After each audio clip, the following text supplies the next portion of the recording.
हम बड़ी मेहनत करके आपके लिए हॉरर वीडियो बनाते हैं, लेकिन आप में से ज्यादातर लोगों ने हमारे चैनल को सब्सक्राइब नहीं किया है।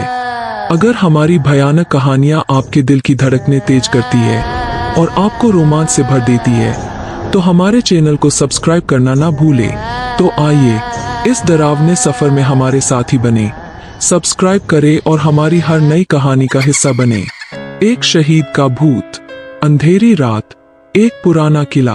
हवा का रुख बदलता है, खिड़कियों पर पेड़ की डालियां टकराती है।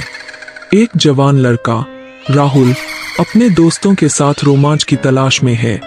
किले के अंदरूनी हिस्से में कदम रखते ही एक अजीब सी ठंडक महसूस होती है। क्या ये सिर्फ कल्पना है या कुछ और? स्वतंत्रता दिवस की छुट्टियां थीं।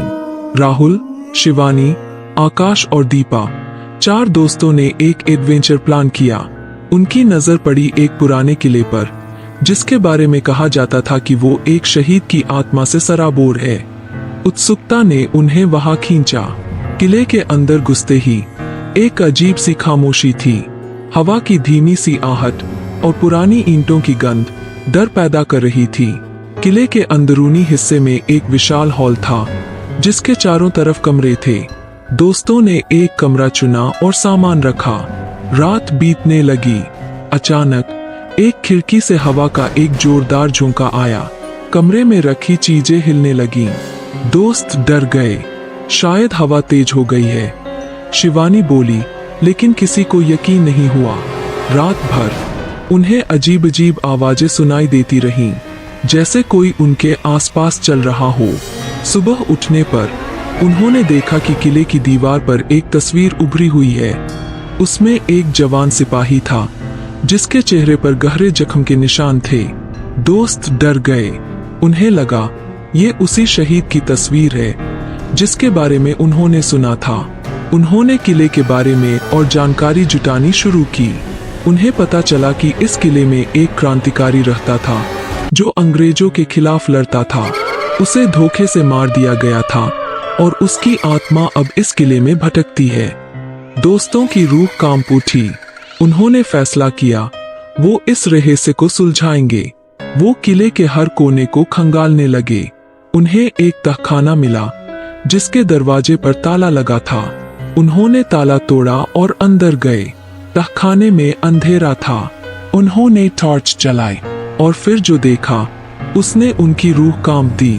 तहखाने के बीच में एक कफन में लिपटा हुआ एक आदमी का शरीर था।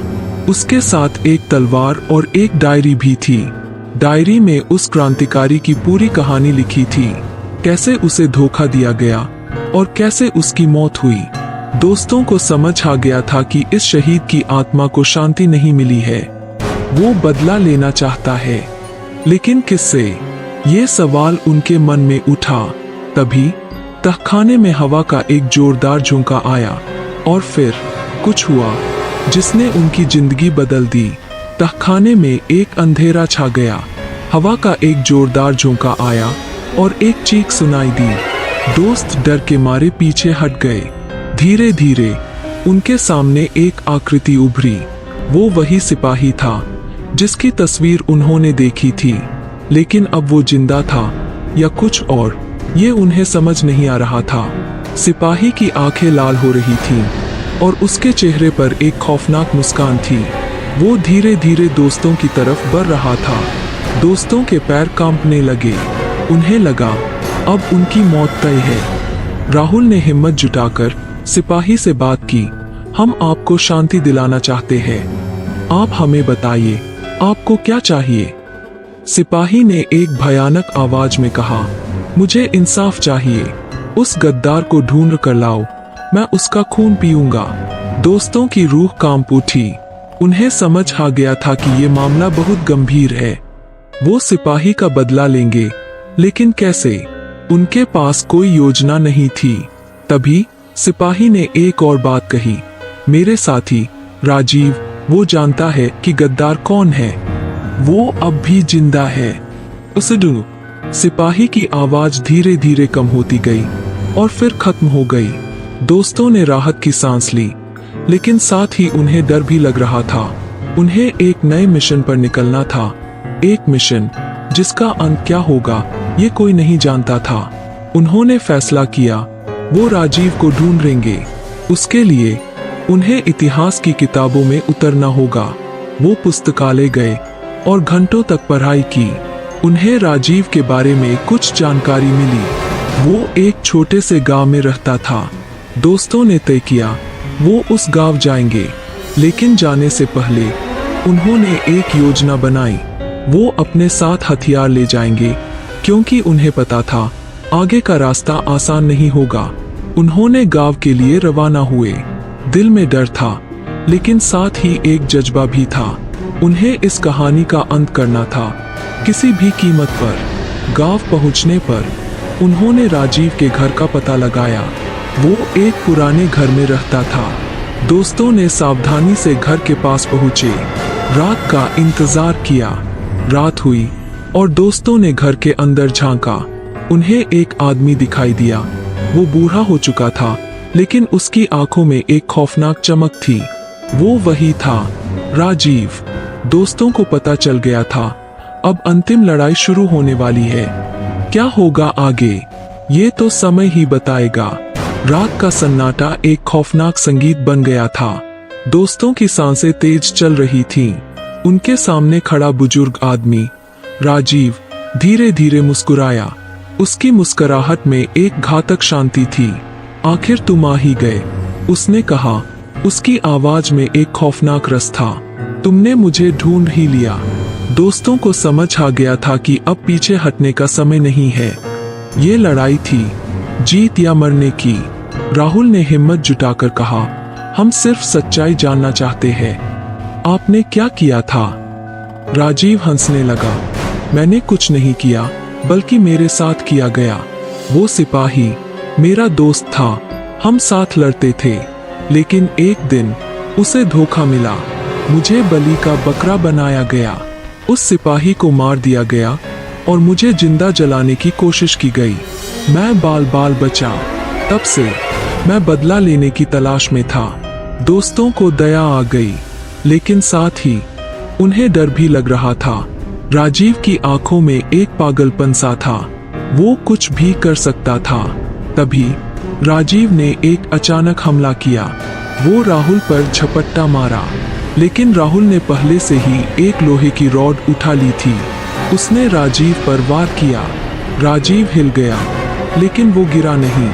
एक लड़ाई शुरू हो गई। दोस्त भी राजीव पर हमला करने लगे, लेकिन वो बहुत ताकतवर था।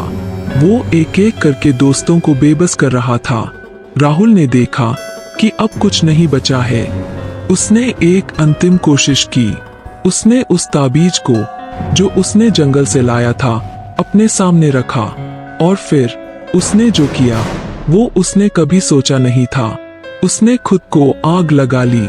आग की लपटों में उसने ताबीज को ऊपर उठाया और जोर से कहा, सत्य की जीत होगी। उसके बाद कुछ ऐसा हुआ जिसने सबको दंग कर दिया। राहुल की आग की लपटें तेज हो गईं। वो पूरे कमरे को ढक रही थी। राजीव की चीख दीवारों को चीर रही थी।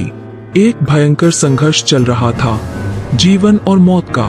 अचानक एक तेज रोशनी हुई। राहुल की आंखें चमक उठीं। वो एक अलग दुनिया में पहुंच गया था, एक सुनहरी दुनिया जहां शांति थी। वो वहां एक सिपाही को देख रहा था जो मुस्कुरा रहा था। राहुल समझ गया था वो दूसरी दुनिया में आ गया है। वो सिपाही की आत्मा थी जो उसे बुला रही थी। राहुल ने उस सिपाही का हाथ पकड़ा।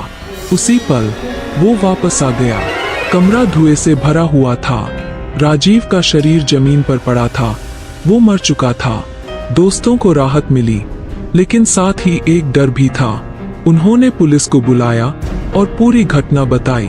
पुलिस ने जांच शुरू की, लेकिन उन्हें कुछ नहीं मिला। वो सबूत नष्ट हो गए थे। दोस्तों ने फैसला किया वो इस मामले को खत्म करेंगे। उन्होंने उस बंगले को खरीद लिया और वहीं रहने लगे। वो उस बंगले को एक म्यूजियम बनाना चाहते थे, ताकि लोग इस कहानी को जान सके। दिन बीतते गए और दोस्तों की जिंदगी सामान्य हो गई, लेकिन रात को उन्हें अजीब अजीब सपने आने लगे। वो सपने में उस सिपाही को देखते थे जो उन्हें धन्यवाद दे रहा था। एक दिन राहुल के पास एक पत्र आया। पत्र में लिखा था, तुमने मेरा बदला लिया, लेकिन मेरी कहानी अभी खत्म नहीं हुई। मैं हमेशा तुम्हारे साथ रहूंगा। राहुल डर गया, लेकिन साथ ही उसे हिम्मत भी मिली। उसने पत्र को जला दिया और कहा, मैं तुम्हारे साथ खड़ा हूँ। उसके बाद कुछ नहीं हुआ, लेकिन राहुल को पता था ये कहानी खत्म नहीं हुई है। ये सिर्फ एक नया अध्याय की शुरुआत है। Subscribe Fear Fuse for more.